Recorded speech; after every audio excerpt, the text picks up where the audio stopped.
Bonjour et bienvenue sur Multimodal. Aujourd'hui, nous sortons du cadre habituel des vidéos de la chaîne dédiée à la formation. Cela a fait bien longtemps que je n'ai pas fait d'édito, mais je souhaite vous parler d'un sujet récurrent dans l'actualité. Il s'agit de la pénurie des conducteurs routiers, qu'ils soient en marchandises ou en voyageurs. Petite revue de presse.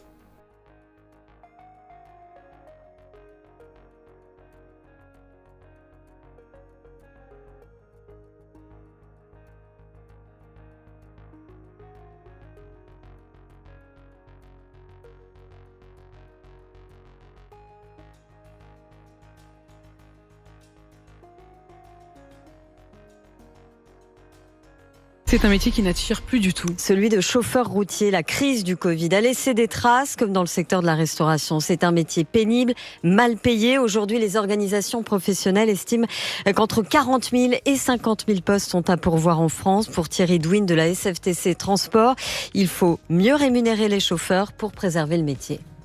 Enfin, on n'attrape pas les mouches avec du vinaigre. C'est clair qu'il va falloir demander des augmentations à haut niveau de 2 chiffres. Si les organisations professionnelles ne sont pas capables de répondre à cette demande, je pense que le phénomène sera en pleine expansion demain.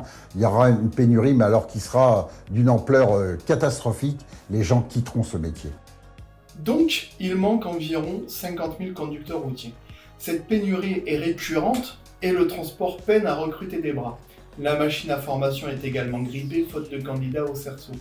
Pourquoi ce métier n'attire pas de candidats à l'emploi? J'ai eu la chance de visiter une bonne partie de l'Europe et même poser mes roues dans le nord du Maroc. Alors, dans le nord du Maroc, j'ai pas été très loin. Vivant dans mon camion et parcourant les routes, j'ai même fait l'expérience de l'entrepreneuriat. Enfin, tout ça pour vous dire que ce métier, si on le fait par vocation, est un beau métier. Aujourd'hui, en tant que formateur, je vis ce métier différemment. Seulement si pénurie il y a, c'est que bien souvent la passion ou la vocation ne suffit plus à attirer du monde. En 18 ans, j'ai vu ce métier se déliter. Fut un temps où être routier, c'était être respecté, que ce soit avec les chargeurs ou entre les collègues. Plus le temps a passé, plus ce métier s'est déshumanisé. Il suffit de lire les témoignages de professionnels recueillis pendant la crise du Covid. C'est touchant de voir à quel point nos conducteurs sont traités comme des moins que rien. C'est bien triste de constater la déliquescence dans le traitement de ce secteur d'activité. Parlons maintenant du nerf de la guerre, la caillasse, la monnaie. J'entends déjà les commentaires et blabla la crise et blabla la concurrence déloyale des pays de l'Est. Ces arguments sont essorés jusqu'à la corde. Mais avant toute chose, j'aimerais plutôt vous montrer 2 chiffres qui ne donneront pas tort à ceux routiers qui parlent de smicardisation du métier. Alors pour cela, j'ai été farfouillé dans les sites de l'INSEE et j'ai été aussi farfouillé dans la convention collective et notamment les avenants des salaires. Les résultats de ces recherches, je vous les livre maintenant. Enfin, c'est une petite recherche, c'est juste 2 chiffres pour réfléchir. Alors, en 2002, le salaire annuel d'un routier à 169 heures, oui, 169 heures, en effet, pour moi, était plus facile de comparer à horaire égal, et donc plus facile de comparer un salaire à l'horaire légal. Et en 2002, il était à 169 heures. Mais bon, reprenons. En 2002, donc, un routier à 169 heures gagnait un salaire annuel de 15 809 euros, soit 1317 euros par mois. Attention, dans ces chiffres-là, on parle uniquement de salaire brut. On ne parle pas des frais de route, on ne parle pas des paniers, on ne parle pas des primes.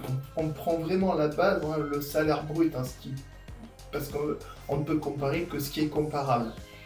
Donc, un salaire annuel de 15 809 euros, soit 1317 euros par mois.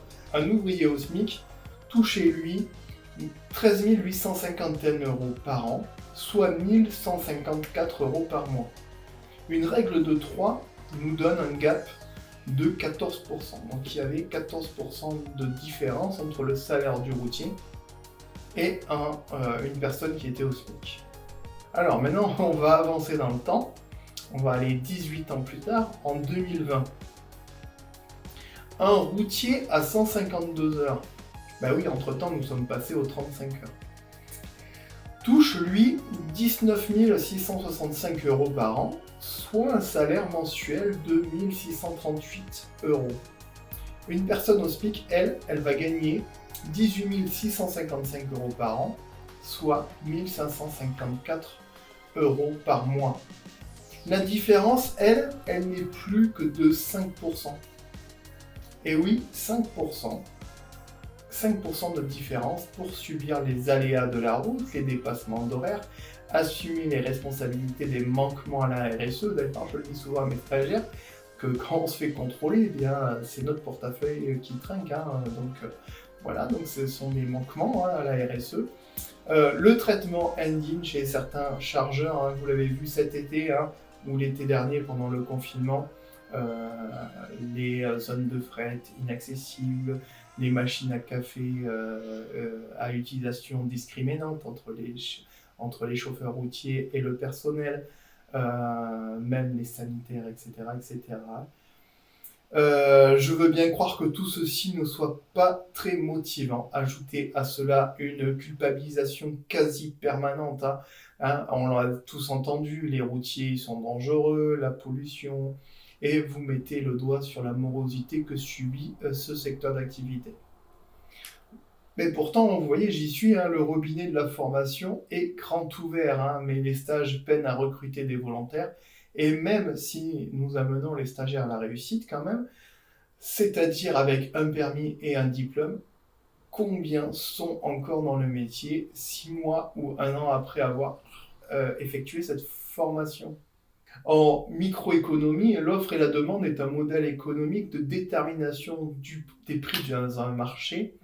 Ce modèle énonce que toute chose étant égale par ailleurs, dans un marché concurrentiel, le prix unitaire d'un bien ou d'un autre élément négocié comme de la main-d'œuvre, les routiers, ou des actifs financiers varie jusqu'au moment où la quantité demandée au prix courant, donc pour nous, ça sera le salaire, sera égale à la quantité fournie, c'est-à-dire à la main-d'œuvre disponible, résultant à un équilibre économique entre prix et quantité négociée.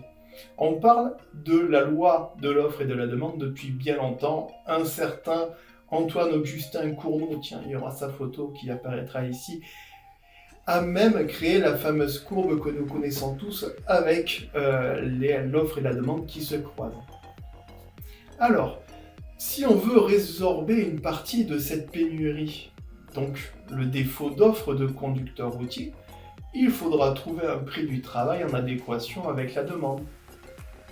Et cela passera sans doute par une augmentation des salaires. Attention, je ne suis pas syndicaliste, pour le coup, je vous parle juste d'économie. Et une amélioration des conditions de travail des conducteurs routiers. Je pense par exemple que la différence de 14% entre le SMIC et le salaire d'un conducteur routier qu'on avait en 2002, quand j'ai commencé, devrait être restaurée.